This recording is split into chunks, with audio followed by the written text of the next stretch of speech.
रायजादा, ऐसा वजनदार नाम मानो इंडिया की टॉप बिजनेसमैन फैमिलीज में से किसी एक का वारिस हो। मगर हम जिस अहान रायजादा की बात कर रहे हैं उसके कतरे कतरे से बेबसी झांक रही है। अहान एक करोड़पति बिजनेस फैमिली का दामाद तो जरूर है, मगर उसकी हालत पर घर के नौकर भी कहते हैं, कुछ पैसे चाहिए तो बता देना, तुम्हारी गरीबी देखी नहीं जाती।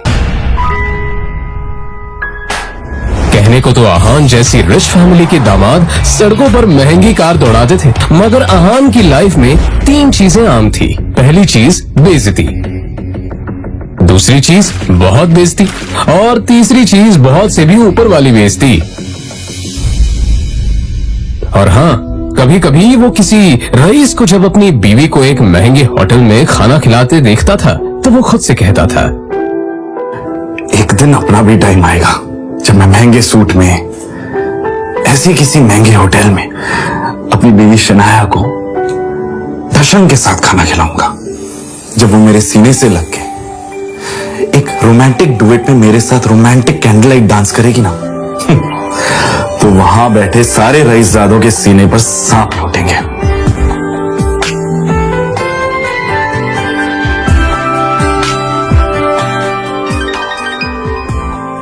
जरूर शनाया ने बहुत अहान चौंक कर उठ खड़ा हुआ।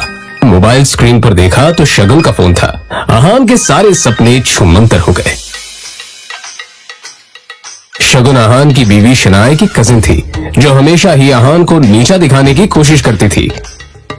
मोबाइल की तरफ देखकर अहान ने बुरा सा मुंह बनाया और फिर कुछ सोचकर फोन उठा लिया। मेरे प्यारे जीजा जी, फोन नहीं उठाते आप? वो मैम। अच्छा वो सब छोड़िए, आप एक काम कीजिए, साहू ज्वेलर्स पे मेरा एक नेकलेस पड़ा है, मैंने ओनर को कॉल कर दिया है, वहाँ जाके नेकलेस कलेक्ट करके मेरे घर पे आ जाइए। शगुन, मुझे बैंक जाना है और ये मैं बैंक जाने का तेवर किसी और को दिखाइएगा जीजा जी। वैसे भी आपको हमारे फैमिली के टुकड़ों पर ही पलना है ना? तो जितना काम कहा जा रहा है उतना कीजिए। और हाँ, नेकलेस के साथ में ओनर आपको 30,000 रुपए भी देगा, वो लेकर मेरे घर पे आ जाइए और 30,000 रुपए में से 1 रुपया भी कम नहीं होना चाहिए, समझे ना? देखो शगुन, आज तक मैंने कभी चोरी नहीं की।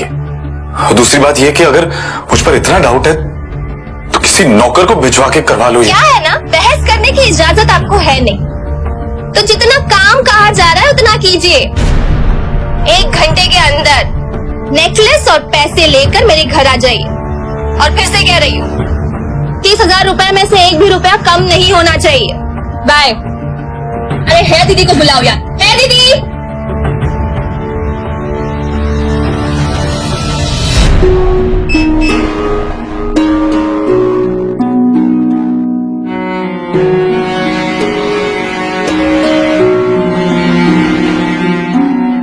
जल्द ही अहान फ्रेश होकर बाथरूम से बाहर आया और जल्दबाजी में अपनी अलमारी की तरफ बढ़ा, जिसमें 2 जोड़ी पुराने कपड़े रखे थे। उनमें से जो सबसे साफ कपड़ा था, अहान ने उसे पहनने के लिए चुना।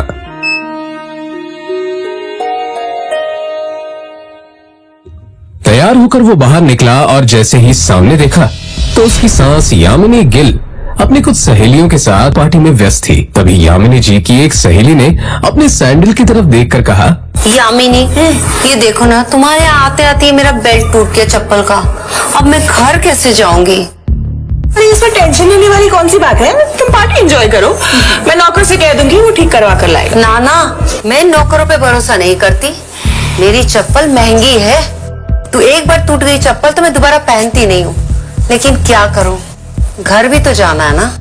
अहान उस तरफ से निकला ही था जब यामिनी जी की नजर उस पर पड़ गई। डोंट वरी, नौकर नहीं है, नौकर से थोड़ा ऊपर ही है, वो तुम्हारा काम अच्छे से करेगा। सुनो, ये चप्पल लो और इसे ठीक करा कर लाओ। तभी यामिनी जी की सहेली ने कहा, यामिनी, ये सब काम दामाद से अच्छा नहीं लगता। अरे तुम इतना टेंशन क्यों ले रही हो? वैसे भी इसे ये सब काम करने में बड़ा मजा आता है। तुम लोग को भी कोई काम हो तो बता दे रहा। दामाद है तो क्या हुआ, चप्पल भी ठीक नहीं करा सकता? कुछ तो करे, वैसे भी कुछ करता धरता तो है नहीं। ये बातें सीधा अहान के दिल पर आकर लगी, मगर अब उसे ये सब हमेशा ही सुनने की आदत हो गई थी। उसे याद था कि आज उसका बर्थडे है, मगर ये सिर्फ उसे ही याद था, बाकी किसी को भी इससे कोई मतलब नहीं था। अभी शगुन का काम करने जा रहा बहस मत करो, जो काम दिया है वो करके आओ। दामाद है तो दामाद की तरह रहो, भिखारी कहेगा। पता नहीं शनाया की जिंदगी में ऐसा क्या लिखा था कि तुम जिस पति मिला है उससे।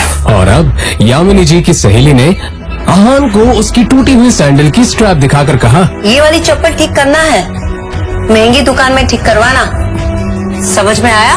कहते हुए उसने अहान का हाथ उठाकर सैंडल उसके हाथ में पकड़ा दिया।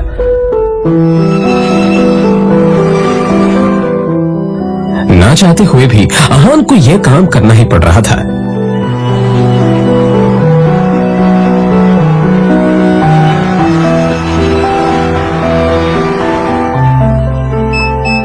उसके मोबाइल पर उसकी बीवी शनाया ने मैसेज किया। ये मैसेज पढ़ते ही अहान के होठों पर एक स्माइल आ गई और उसकी पूरे दिन की टेंशन जिससे गायब ही हो गई। आज पहली बार शनाया ने उसे ऑफिस बुलाया था।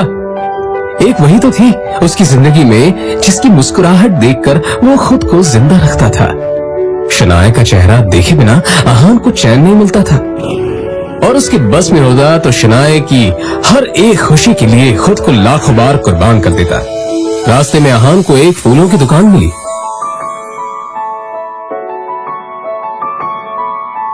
और अपना पर्स निकालकर देखने लगा। उसमें सिर्फ 500 का एक नोट पड़ा हुआ था। जैसे ही अहान वापस मुड़ा तो उसे शगुन का काम और अपनी सास के दिए हुए काम याद आ गए। उसने एक नजर घूर कर उस सैंडल की तरफ देखा और कहा, माफ करना आंटीज और सासू